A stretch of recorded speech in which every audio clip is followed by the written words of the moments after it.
लोग खाने को रेपिटेटिव मान लेते हैं, जैसे रोटी सब्जी रोज खा रहे हो, तो अब आपको लग रहा है कि यही सेम स्वाद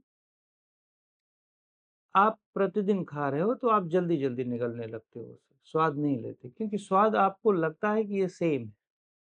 आप उसमें बहुत डीपर इन्वॉल्व नहीं होते, तो आपका मन चूँकि स्वाद रिकॉग्नाइज़ करता है, या 10 दिन से या 1 साल से या 2 साल से वही स्वाद कंटिन्यूअस ले रहा है, तो वो सोचता है वही सेम स्वाद है, तो उसको निगल जाता है। क्योंकि स्वाद ज़्यादा लेने का मतलब नहीं, मैकेनिकल हो गया माइंड।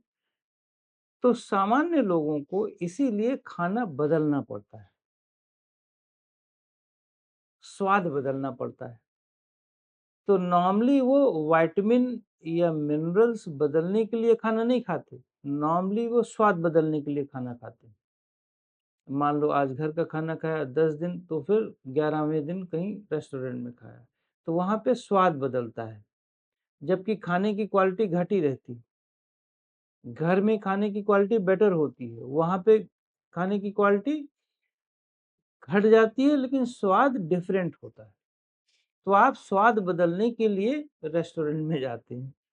तो बेसिकली यदि आप घर वाले खाने को जो रोज खाते हैं, उसमें स्वाद डीपर लेना चालू कर दें, मैं ये नहीं कह रहा हूँ कि बाहर मत खाओ, मैं ये कह रहा हूँ कि अगर उसमें ही डीपर लेना चालू करेंगे, स्टार्ट कर देंगे, तो आप ऊबेंगे नहीं। सेम खाना वही खाएँगे, लेकिन आप स्वाद में यदि इन्वॉल्व हैं बहुत डीपर, तो आपको ये लगेगा ही नहीं कि आप रिपीट कर रहे हैं, स्वाद की रिपिटिशन हो रही है। तो मेरा कहने का मतलब है, ना तो शब्द का रिपिटिशन होना बहुत ज़रूरी होना चाहिए, ना तो विचारों का, ना ही कोई एक्टिविटी का भी रिपिटिशन होना चाहिए। यदि आप सेम एक्टिविटी को रिपीट करेंगे, तो आपकी क्रिएटिविटी खत्म हो जाएगी। आप सेम एक्टिविटी रिपीट करेंगे, तो आपके हार्मोनल बैलेंस ठीक नहीं रहेंगे।